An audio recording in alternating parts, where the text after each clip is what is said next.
یہ بات بیان ہوئی کہ آپ علیہ السلام کی پیدائش ہو گئی اور اس کے بعد آپ علیہ السلام کی رضاعت اور کفالت کا مسئلہ بیان ہوا۔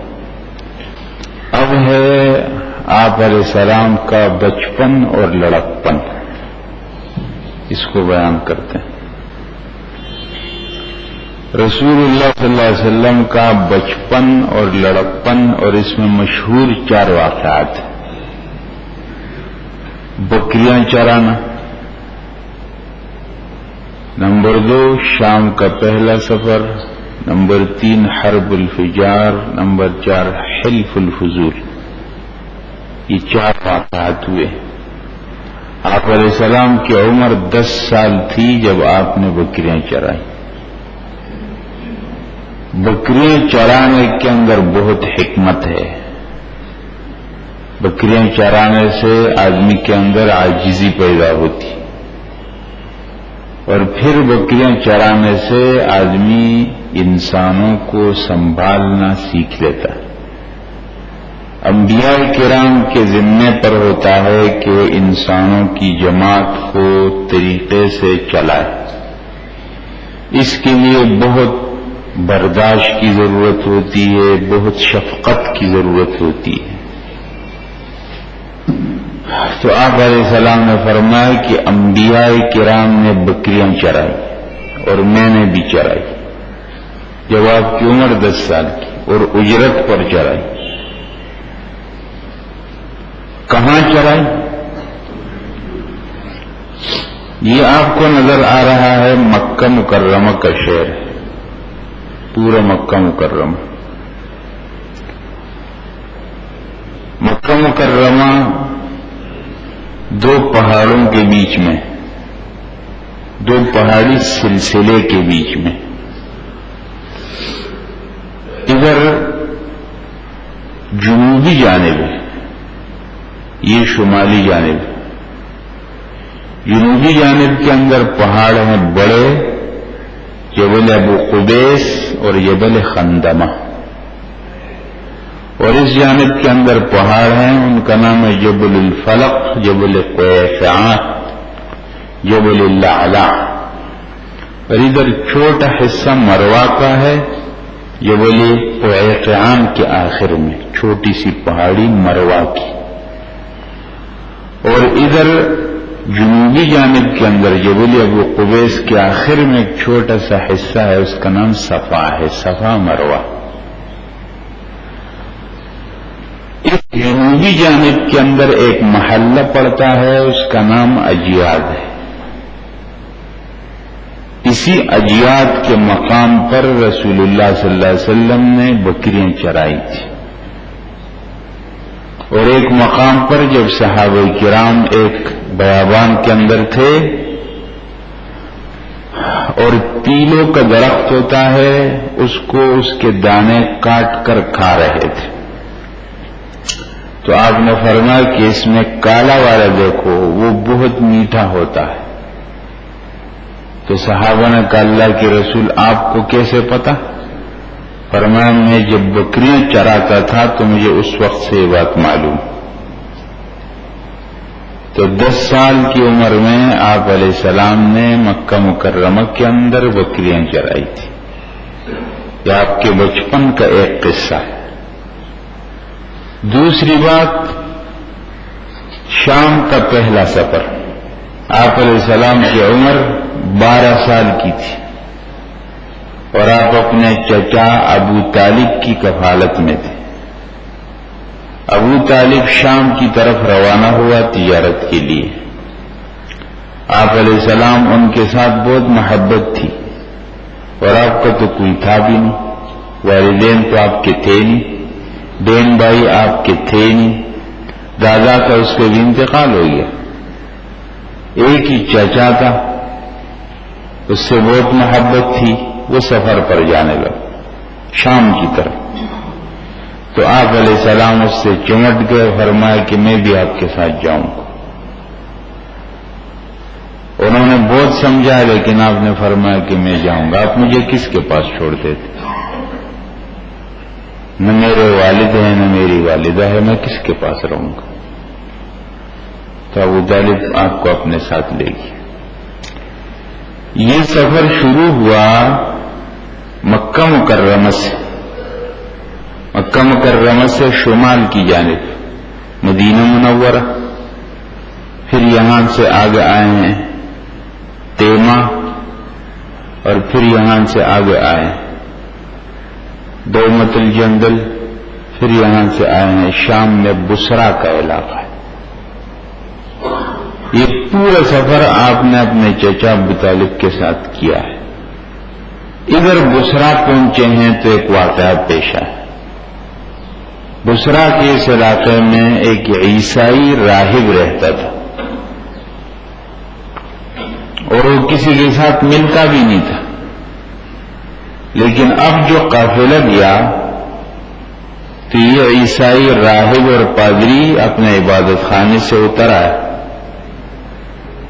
اور معلومات کی کہ کون لوگ ہیں، کہاں کا قافلہ ہے، مکہ مکرمہ۔ اس نے اس پورے قافلے کی دعوت کی، حالانکہ پہلے کسی سے ملتا بھی نہیں تھا، اور جب سب کو بلایا مہمانوں کو تو رسول اللہ صلی اللہ علیہ وسلم اس میں اتفاق سے نہیں تھے۔ کہا نہیں، آپ نے ایک اور مہمان نہیں ہے، وہ کدھر؟ آپ علیہ السلام کو بلایا گیا تو کھڑے ہو گئے، اعزاز کیا اور کہا یہ اللہ کے آخری پیغمبر ہے جس کا کتابوں میں تذکرہ ہے۔ کہا آپ کو کیسے پتہ چلا؟ کہا جب آپ آ رہے تھے تو میں دیکھ رہا تھا کہ ہر درخت ان کے سامنے جھک رہا تھا، تو اس لیے یہ اللہ کے آخری پیغمبر ہیں۔ پھر کہا کہ ان کا کفیل ذمہ دار کون ہے؟ تو ابو طالب۔ تو ابو طالب کو کہا کہ آپ ان کو آگے نہ لے جائیں، اب یہاں سے ان کو واپس کر دیں۔ بعض کتابوں میں یہ بات بھی لکھی کہ کچھ لوگ وہاں آ گئے تو اس بحیرہ راہب نے اس کو کہا، نام اس کا بحیرہ لقب تھا، تو اس نے ان لوگوں سے کہا کہ آپ لوگ کس چیز کی تلاش؟ کہا ہم نے سنا ہے یہ مہینہ اس آخری پیغمبر کا سفر کا مہینہ ہے، وہ اس جانب کو سفر کرے گا، تو ہم تلاش میں نکلے ہیں اس کے مارنے کے لیے۔ تو اس بصرہ نے کہتے اس بحیرہ نے کہا راہب نے کہ جس پیغمبر کو اللہ بھیجیں گے آپ اس کو نہیں مار سکتے، اللہ نے طے کیا۔ ان لوگوں کو سمجھایا تو اپنے ارادے سے باز اور اسی کے ساتھ رہ گئے، اور آپ علیہ السلام کو اس بصرہ کے علاقے سے واپس کر دیا گیا۔ آگے شام آتا ہے، پھر یہ قافلہ تجارتی مکہ سے یوں شام کی طرف جاتا اور نیچے یمن کی طرف آتے تھے۔ بہرحال یہ آپ کے سفر پہلا سفر تھا شام کی جانب جو بصرہ تک ہوا تھا۔ یہ ہے وہ بصرہ کے اندر اس راہب کا عبادت خانہ، یہ باہر سے اس کی تصویر ہے اور یہ اندر سے اس کی تصویر ہے، آج بھی اسی شکل میں کچھ کھنڈر کی شکل میں موجود ہے۔ اسی عبادت خانے کے اندر وہ راہب موجود تھا اور آپ علیہ السلام کے بارے میں اس نے بات کی کہ یہاں سے ان کو واپس کر دیا جائے۔ تو یہ دوسرا واقعہ آپ کے لڑکپن میں پیش آیا جب آپ کی عمر 12 سال کی تھی، حرب الفجار۔ یہ تیسرا واقعہ ہے، آپ کی عمر 14 سال کی تھی کہ عرب کے اندر ایک مشہور جنگ ہو گئی۔ عرب قبائل کا نام ہے، قبائلی سسٹم ہے ادھر تھا، تو قبائل آپس میں جنگ کرتے تھے، لڑائیاں ہوتی تھی، پھر قبائل آپس میں ملتے تھے، پھر گروپ بنتا تھا، پھر اتحادی بنتے تھے، پھر حلیف بنتے تھے، جیسے آج بھی قبائل کے اندر۔ پھر یہاں مکہ مکرمہ کے پاس عرفات کے قریب یہ منا، یہ طائف، یہاں بیچ میں عرفات کے پاس 3 میلے لگتے تھے تجارتی، جس میں عرب کے لوگ اپنا سامان لاتے تھے۔ ایک کا نام عکاس، دوسرے کا نام ذوالمجاز، تیسرے کا نام مجنہ، اس میں لوگ سفر، اور یہ حج کے موسم سے تقریباً 1.5 مہینے پہلے لگ جاتے تھے، اور جب یہ موسم ختم ہوتے تو حج کے دن ہوتے تو یہ پورا میلہ حج میں آ جاتا۔ ان میلوں کے اندر جب یہ بیٹھتے تھے تو اپنے لیے پورے پورے کمرے بناتے تھے، مہینہ رہتے تھے، تو پھر تذکرے چلتے تھے۔ فارغ آدمی ہو تو کیا بات کرے گا؟ فراغت بہت سی بیماریوں کی جڑ، اس لیے آدمی کو فارغ نہیں بیٹھنا چاہیے۔ کچھ بھی کام نہ ہو تو اپنے آپ کو مصروف کرو، قرآن کی تلاوت کرو، لا الہ الا اللہ استغفر اللہ، کچھ پڑھنا چاہیے، بالکل فارغ نہیں بیٹھنا چاہیے، کیونکہ بالکل فارغ بیٹھنا یہ اپنے آپ کو بالکل ہدف اور ٹارگٹ بنانا ہے شیطان کے لیے۔ کھلونا ہوتا ہے فارغ آدمی شیطان کا۔ تو جب بیٹھ گئے، اب تذکرہ شروع ہے، 10 سال پہلے کی بات ہے جب میرے دادا نے آپ کے دادا کو قتل کیا تھا۔ کہتا اچھا، پھر میرے دادا نے بھی یوں کیا تھا، پھر اس نے بھی یوں کیا، پھر یوں کیا، پھر گرم لڑائی شروع ہو گئی۔ یا سودا میں کچھ ہو گیا، تم نے کیوں دیا، میں نے دینا تھا، تھوڑی سی لڑائی ہو گئی اور سالوں تک لڑائی چلتی۔ اب یہ مشہور لڑائیاں ہوئی، ان کا نام حرب الفجار۔ فجار کا معنی گناہ، فسق و فجور۔ لڑائی گناہ کی کیونکہ حرم کی حدود میں لڑی گئی، اور حرم کی حدود کے اندر لڑنا گناہ ہے، جس کو عرب لوگ بھی گناہ سمجھتے ہیں، لیکن پھر بھی لڑے، اس لیے ان لڑائیوں کا نام پڑ گیا حرب الفجار۔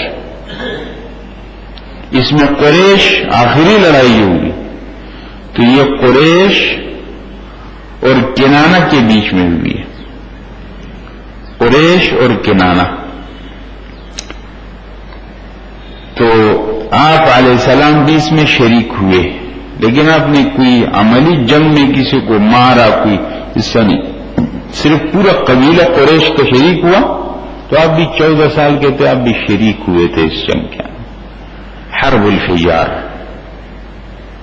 اس کے بعد متصل ایک واقعہ پیش جس کا نام ہے حلف الفضول۔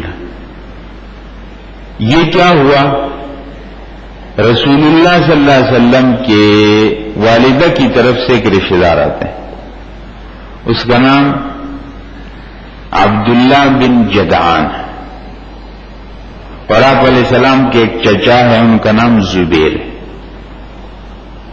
ایک واقعہ پیش آیا، باہر سے ایک آدمی آیا، مکہ کے کسی آدمی نے اس کا سامان لے لیا، اس سے سامان خرید لیا، پھر قیمت کی باری ہے تو قیمت نہیں دے رہا تھا، خالص بدماشی۔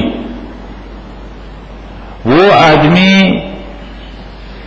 عبداللہ بن زبیر کے پاس، زبیر بن عبد المطلب کے پاس اپنی فریاد کی، تو زبیر نے مکہ کے سارے قبائل کو جمع کیا اور کہا کہ کیا لڑائیاں ہیں ہماری، ہر وقت لڑائی، اور یہ ہم کب تک لڑیں گے؟ اور مظلوم لوگوں کے ساتھ ظلم ہوتا،